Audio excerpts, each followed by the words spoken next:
Un saludo a todos nuestros oyentes. Hoy estamos con ustedes Natalia Gaviria, profesora de la Facultad de Ingeniería. Y Alejandro Pimienta, profesor del Instituto de Estudios Regionales. Quien les habla es Freddy Vitama, profesor de la Facultad de Ingeniería. Hoy continuamos con el tema de la inteligencia artificial y en específico del ChatGPT. Algunos de nuestros oyentes se preguntarán por qué hemos dedicado tantos episodios a esta nueva tecnología y pues realmente no somos los únicos que están tan interesados en este tema. Si miramos en las últimas semanas, por ejemplo, la UNESCO ha sacado un estudio dando recomendaciones sobre el uso del ChatGPT en la educación. Especialistas en educación del Banco Interamericano de Desarrollo también andan haciendo trabajos de manera intensa sobre el impacto que va a tener en la educación y en el futuro los modelos de enseñanza estas nuevas tecnologías. Hay quienes hablan incluso que esta nueva invención nos va a colocar en un siguiente nivel en la llamada sociedad del conocimiento y que es una tecnología que va a tener tanto impacto o más como lo tuvo la Internet en su momento, como lo tuvo la televisión, ¿sí? Por supuesto hay miradas muy optimistas, así como hay miradas muy pesimistas sobre el mismo fenómeno. Y específicamente para el campo de la educación, pues hay unas miradas muy optimistas que hablan, por ejemplo, de que por fin se va a hacer realidad una vieja aspiración de la enseñanza y es los tutores personalizados. O sea, que cada persona tenga un tutor que lo acompañe en su proceso de enseñanza-aprendizaje al ritmo y de la manera que cada uno de nosotros necesitamos vivir el proceso del aprendizaje, ¿sí? También, y de hecho ya hay plataformas internacionales, por ejemplo, que están anunciando en un futuro no muy lejano la incorporación del ChatGPT como un asistente en el proceso de enseñanza-aprendizaje. Pero también hay, digamos, la otra mirada de quienes se preocupan y se hacen la pregunta, ¿será que los maestros entonces ya vamos a dejar de ser imprescindibles? ¿Sí? O también se hacen la pregunta frente a la manera como se está sobrevalorando esta tecnología, porque ya hay estudios que muestran que alguna de la información que produce no es verídica, intencionada o no intencionadamente. Muchas veces se producen contenidos que tienen información inexacta o incluso completamente falsa. Y también hay quienes se preguntan, bueno, ¿y será que todo el mundo va a tener acceso a estas tecnologías o antes se va a ampliar la brecha de desigualdad? Entonces surge la pregunta, por ejemplo, en América Latina, menos del 30% de los hogares vulnerables tienen acceso a las computadoras para las tareas de la escuela. Y solo un tercio de las escuelas de secundaria tienen un acceso a banda ancha, que son entonces dificultades reales que vamos a tener. Para hablar de todos estos temas, invitamos hoy al profesor de la Universidad de Antioquia, Fernando Zapata Duque. Fernando tiene una amplia experiencia en todos estos temas de uso de la tecnología en la educación. Es comunicador social de la Universidad de Antioquia, magíster en Media Arts and Studies de la Universidad de Ohio, doctor en educación de la Universidad de Antioquia y desde el año 2005 es profesor de tiempo completo de la Universidad de Antioquia en las facultades de comunicaciones y luego en la Facultad de Educación. Es un investigador del grupo Didáctica y Nuevas Tecnologías, en donde coordina la línea de formación e investigación llamada Perspectivas Críticas en Educación y Tecnologías de la Información y las Comunicaciones. Ha desarrollado una serie de proyectos, no solo a nivel investigativo, sino para múltiples entidades en el país, proyectos, por ejemplo, para el Ministerio de Tecnologías de la Información, para el Ministerio de Educación y para la Autoridad Nacional de Televisión, todos estos proyectos en el área de formación de docentes en el uso y apropiación en medios y tecnología de la información y la comunicación. Bienvenido, Fernando. Un saludo. Muchas gracias, un gusto saludarlos y gracias por esta invitación. Fernando, nuevamente muchas gracias, bienvenido. Qué bueno que hayas aceptado estar aquí. Yo sé que hoy nos toca un poco sacar la bolita de cristal. Te vamos a pedir que saques la bolita de cristal. No es fácil, digamos, uno predecir qué va a pasar con una tecnología nueva y con una tecnología que está apareciendo pues como tan disruptiva como el ChatGPT, que es pues una aplicación particular de la inteligencia artificial. Digamos, desde tu experiencia, desde tu quehacer, quisiera que nos contaras un poco cómo se visualiza, digamos, el futuro de los docentes a la luz, digamos, de todos estos desarrollos tecnológicos. Es cierto que nuestra profesión, nuestro oficio, nuestro quehacer está en riesgo. Bueno, profe, a ver, yo creo que la docencia, la educación en términos generales es una dimensión de la sociedad y de la vida que es bastante resistente. La escuela con E mayúscula, es decir, la educación en todos sus niveles, se ha caracterizado por ser tremendamente resistente frente a transformaciones que podrían estar derivadas de innovaciones en el ámbito de los medios y las tecnologías, como hemos tenido pues tantas durante el último siglo. Entonces, digamos como que una revisión de la trayectoria de esta relación entre la educación y los medios y luego las tecnologías de la información y la comunicación, a mí me transmite cierta tranquilidad con relación a cómo la vigencia de un oficio como la docencia o el ser educadores, pues se va a mantener. Esto es a la vez problemático, porque esa resistencia, siento yo, ha privado a la escuela con E mayúscula, a la educación en todos los niveles, de formas de innovación que considero pues son necesarias, de una cierta apertura con relación a lo que estas herramientas y desarrollos posibilitan para imaginar formas de interacción con el mundo, de habitar la vida que sean gratificantes, interesantes, mucho más vívidas para las estudiantes, para los estudiantes y para nosotros como educadores. Mm, Luego, habría pues que mirar de qué manera nos aferramos al lugar que seguimos ocupando como educadores y como actores centrales en el dominio de la educación frente a esta innovación, o si en efecto nos vamos a imaginar de qué manera nuestra labor se puede enriquecer gracias a lo que una innovación tan poderosa como esta nos posibilita.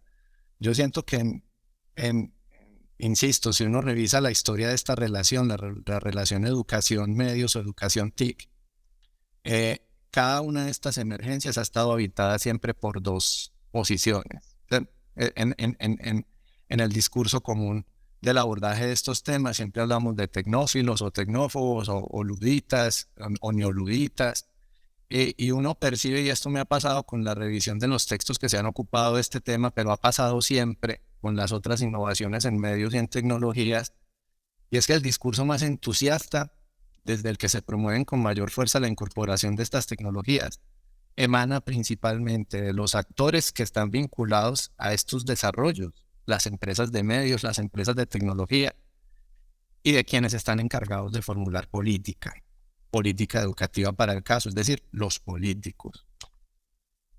Y el discurso menos entusiasta, el discurso, como decía el profesor Duitama, más pesimista, el discurso en el que se generan mayor cantidad de alertas y alarmas, está presente en quienes pertenecemos al campo de la educación, quienes percibimos ciertos peligros con relación a cómo hacemos las cosas, cómo las hemos hecho siempre y a los retos que se nos imponen frente a la incorporación de estas innovaciones. Esto pasó en la década de los 1930, cuando llegó al ámbito de la alfabetización en ese entonces,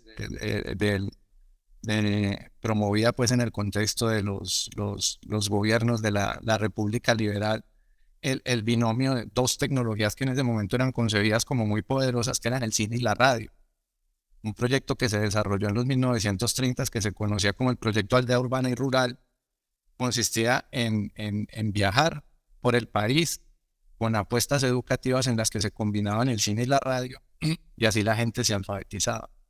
Y frente a esto, los discursos del entonces ministro Luis López de Mesa decía que eran tecnologías revolucionarias que iban a cambiar de manera estructural las formas en las que la educación se hacía y lo iban a hacer para siempre. Luego pasó con la radio, cuando llega la radio y se convierte en un sistema de comunicación pública, cuando se crea la Radio Nacional. Daniel Samper en el lanzamiento de la Radio Nacional, la radiodifusora nacional en ese entonces, decía un poco lo mismo. Luego Fernando Gómez Agudelo, en 1950, cuando se hace la primera transmisión de televisión, dice más o menos lo mismo. Cambia el medio, pero el discurso es igual. Esto va a revolucionar la escuela y va a cambiar las formas en las que nos educamos. Y si seguimos, vamos a llegar a los años 1990, la promoción del acceso a Internet, los últimos gobiernos de Juan Manuel Santos, de Iván Duque, así. Yo creo que acá entonces lo que conviene es ser como muy cautelosos con relación a las verdaderas posibilidades y los peligros o limitaciones que están presentes en una innovación tecnológica como esta con relación a la docencia. Y diría que como en todo en estos casos, la gran pregunta es qué estamos entendiendo por ser docente.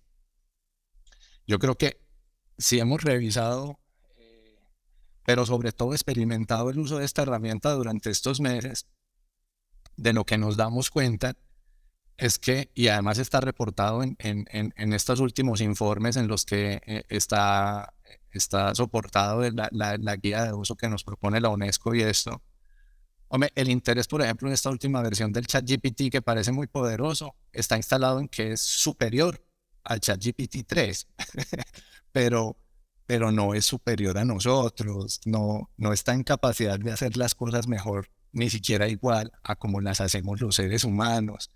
Y eso se está perdiendo de vista en las formas en las que se está presentando cuál es el verdadero poder que tiene esta innovación tecnológica. Frente a ello, no dudamos en que es una tecnología que va a seguir evolucionando de una forma muy acelerada, pero convendría mantener cautela frente a, bueno, cuál es la imaginación que tenemos de la docencia, qué significa ser una profesora, qué significa ser un profesor, qué es aquello que nosotros estamos en capacidad de proveer a nuestros estudiantes como experiencia educativa para que no podamos ser reemplazados en este oficio por la inteligencia artificial. Y creo que esta es una arista que va a estar presente o que debería estarlo en todas las reflexiones que hacemos sobre los lugares que la inteligencia artificial puede ocupar. Es decir, porque si los puede ocupar quiere decir que nuestra comprensión sobre lo que hacemos es muy limitada o porque probablemente lo estamos haciendo tan mal que una IA puede llegar a hacer las cosas que nosotros hacemos mejor. Esa reflexión me parece muy interesante porque además pone sobre la mesa un debate que considero necesario. Y es, bueno, el hermetismo, el hermetismo que es característico de ciertas formas de entender la docencia, las formas tradicionales a las que estamos acostumbrados en la enseñanza y que probablemente no acogen los intereses y las sensibilidades de estudiantes que habitan un mundo a veces parece muy diferente al que nosotros habitamos.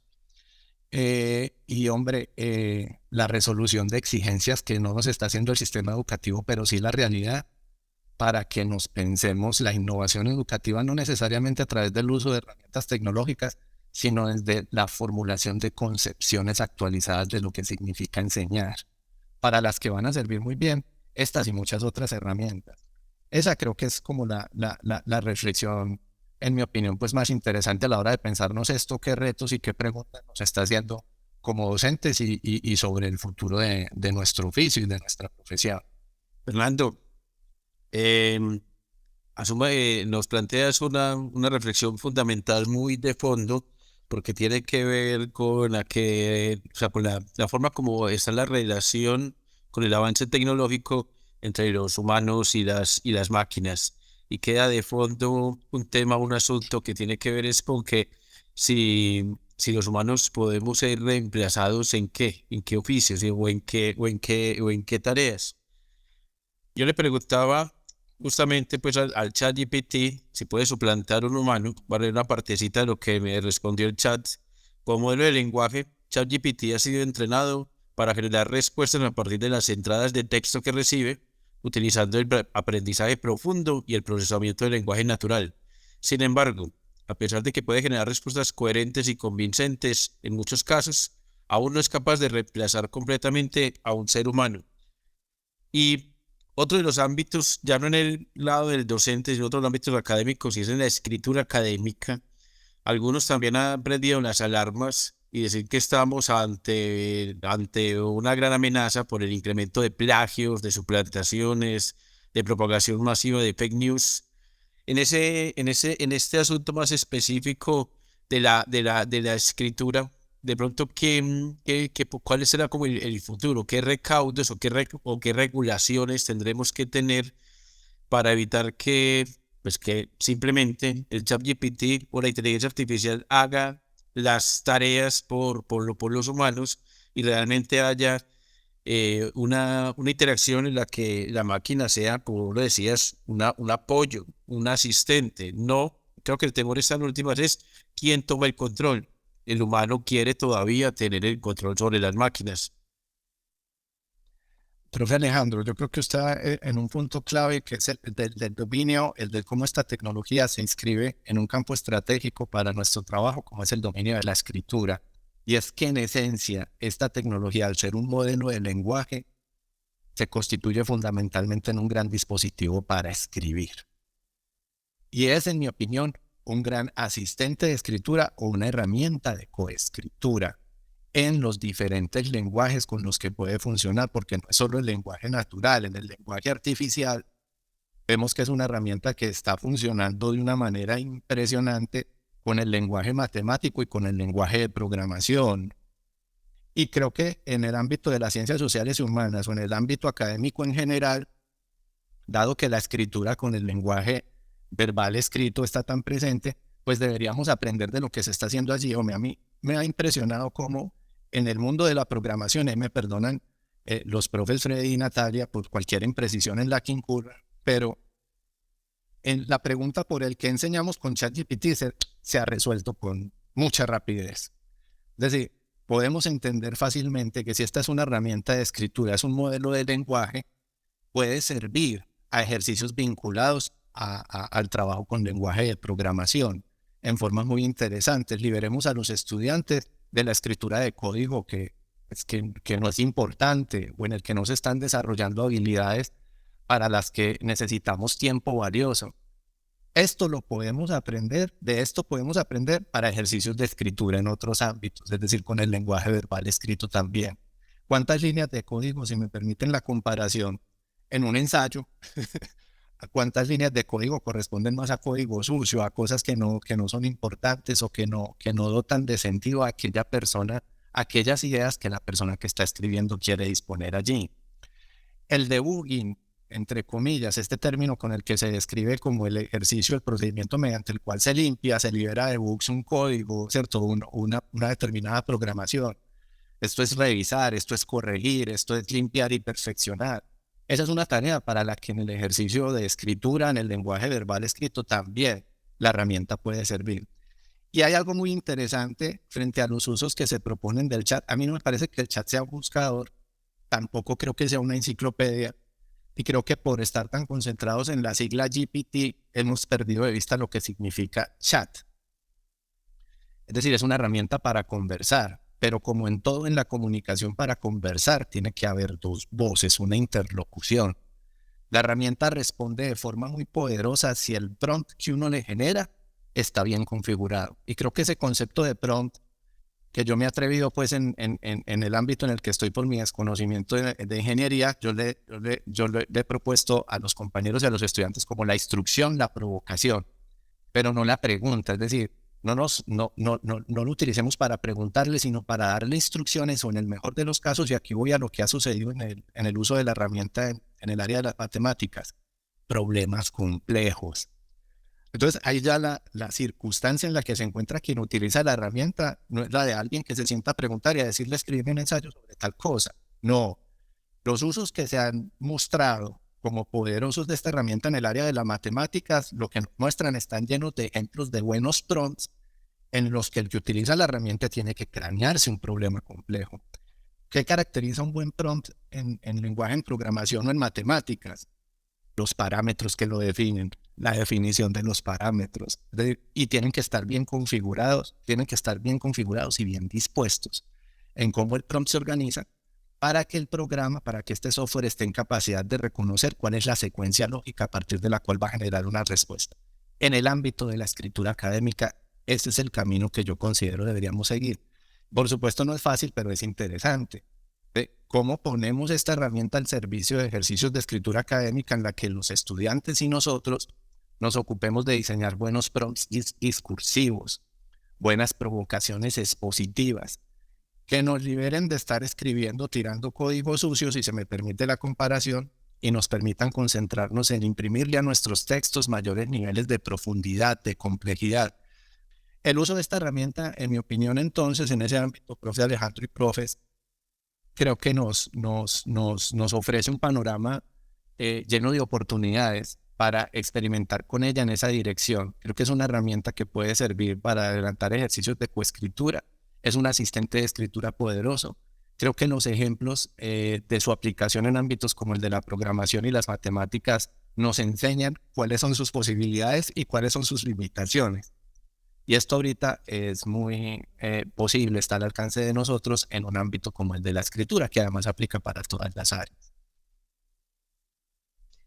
Me parece que haces una reflexión muy profunda. Yo te iba a hacer una pregunta, digamos, en relación con los estudiantes y las capacidades, pues, o las fortalezas que debemos como instaurar en los estudiantes, digamos, aquellas competencias que debemos fortalecer en los estudiantes. Pero creo que voy a cambiarte un poquito la pregunta y no te voy a preguntar entonces por los estudiantes, sino por los profesores. Aquí, digamos, en el proceso de enseñanza-aprendizaje, pues, digamos, se media la relación entre los profesores y los estudiantes, y obviamente no puedo buscar competencias en ellos que ni siquiera yo tengo. Creo que acabas de decir una muy interesante, y pues no es una competencia tampoco nueva, y es la capacidad de indagar. Tenemos que ser capaces de indagar y de saber cómo indagar, así como cómo preguntarnos entre nosotros, cómo preguntarle a la herramienta. También me imagino la capacidad de discernir. Pero entonces, ¿cuáles son, digamos, aquellas competencias que debemos fortalecer primero en nosotros para poder después fortalecerlas y ayudarles a los estudiantes a que las fortalezcan ellos de cara, digamos, a esta nueva herramienta de apoyo más que de reemplazo del docente?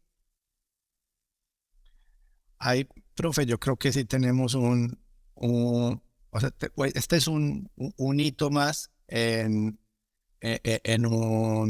la evolución de un problema estructural en esta relación entre educación y tecnología, la formación del profesorado. Creo que es algo sobre lo que se habla mucho, es algo sobre lo que yo siento la mayoría de abordajes que se proponen se instalan en capas o en dominios muy superficiales, con enfoques instrumentales, manejo de herramientas, la alfabetización digital concebida como el entender cómo se maneja Word, Office. A comienzos del siglo XX en el país se adelantaron programas muy agresivos en la promoción del uso y la apropiación de las tecnologías en la educación, empezando por la educación básica como computadores para educar. Una apuesta pues con una filosofía bonita. Yo no sé si ustedes recuerdan, pero por televisión salían las propagandas y le pedían a uno que donara los computadores que se iban quedando, y en el ministerio los arreglaban y luego los llevaban a las escuelas rurales o en lugares apartados. Y esta estrategia de provisión de tecnología se acompañaba de un proceso de formación en el que a los docentes se les enseñaba a manejar el computador y a manejar herramientas de ofimática. Ese es el tipo de abordaje que yo siento ha prevalecido, aún incluso en los ejercicios que se adelantan en formación del profesorado en uso y apropiación de TIC en educación superior. Entonces, creo que eso hizo evidente un vacío que está derivado del cómo se ha comprendido la importancia de la formación del profesorado en estos asuntos que, profe Natalia, yo no creo que sea una formación técnica, porque además estas herramientas cada vez son más fáciles de usar. Es decir, nadie tuvo que leer un manual para empezar a usar el ChatGPT. Nadie. Y así sigue pasando con las innovaciones tecnológicas más recientes. Cada vez son más usables y mucho más transparentes. Creo que es una formación que debería estar inspirada como en un humanismo en el que se reconozca cuál es la importancia de lo digital. En algunos escenarios ahorita eso se le está haciendo una promoción importante, lo llaman humanismo digital o humanismos digitales. Yo creo que una formación humanística en la que se reconozcan los asuntos más recientes de los que se derivan transformaciones como la sociedad de información o la sociedad red y todas estas cosas o la era digital, caerían muy bien para que todos como profesoras y profesores reflexionemos sobre lo que en mi opinión es el asunto más importante del que debe derivar cualquier comprensión alguien que trabaje en educación sobre estos temas, y es cuáles son las limitaciones y las posibilidades que ofrece cualquier innovación tecnológica para habitar mejor el mundo. Creo que la pregunta por la tecnología además está ausente en la mayoría de diseños curriculares. Y en educación superior, estos cursos aparecen, los cursos sobre ciberculturas, sobre tecnología y cultura, sobre tecnología, sociedad y cultura, sobre educación y TIC o educación y tecnología, aparecen o como electivos o como aislados, es decir, no articulados de manera estructural a los programas de formación que siguen las chicas y los chicos, lo que por supuesto no demanda que la mayoría de profesoras y profesores nos tengamos que formar, si el término es el que mejor nos queda, hombre, formarnos, diría como en unas claves conversacionales, promover discusiones, espacios de intercambio, escuchar voces resonantes, tanta gente tesa que hay en estos temas hoy en día, que venga a sacudirnos un poco y a decirnos, hombre, uno no puede estar en este mundo en el que tienen tanta fuerza y presencia las tecnologías digitales, desconociendo que es un mundo diferente a aquel en el que nosotros nos formamos. Es decir, dejar de educar a nuestros estudiantes como si fuéramos nosotros y como nosotros nos educaron. Ese tipo de formación me parece que caería muy bien para irnos resolviendo mejor en estas materias y además para resolver brechas que naturalmente se van a profundizar si elegimos el camino del desconocimiento o del uso un poco torpe de estas tecnologías, textos. Fernando, en la última parte de tu conversación abordaste el tema de las brechas, que era un asunto sobre el cual te quería preguntar, pero creo que ya a lo largo de toda la conversación hemos tocado asuntos claves para entender las oportunidades, los retos, también las amenazas que puede tener el ChatGPT. Lo abordamos desde la perspectiva de la docencia, desde la perspectiva de la escritura académica, de las habilidades que tenemos que tener. Me quedo muy con el asunto de la necesidad del humano en el rol de docente, en el rol de estudiante, de tener el control, de creerse que realmente no está cediendo un control, sino que esta nueva tecnología puede ser un asistente, un apoyo, y no digamos que no es lo que estamos viviendo, los temores actuales no son exactamente nuevos a lo largo de la historia. Cada momento histórico viene con sus miedos, con sus temores, y bueno, amanecerá y veremos. Bueno, no, muchas gracias, Fernando, por todos sus aportes. Hubo varios elementos que ya Alejandro resaltó. Reitero, pues ese tema de si los docentes lo volvemos una oportunidad para el cambio o simplemente adoptamos la posición conservadora y defensiva de la amenaza de la nueva tecnología, pero me gustó mucho el enfoque que hacen del tema de la conversación. O sea, que para que haya conversación tienen que haber dos y que quién lleva el control de la conversación. Y ver el ChatGPT como una herramienta para cualificar la escritura. Me parece que esa mirada pues no la había escuchado así también argumentada, entonces me parece que es una de las reflexiones más interesantes pues que sale esta conversación, aparte de todas las otras ideas y ya sería si tienen algún aporte final o alguna reflexión final para cerrar, y muchas gracias por aceptar la invitación.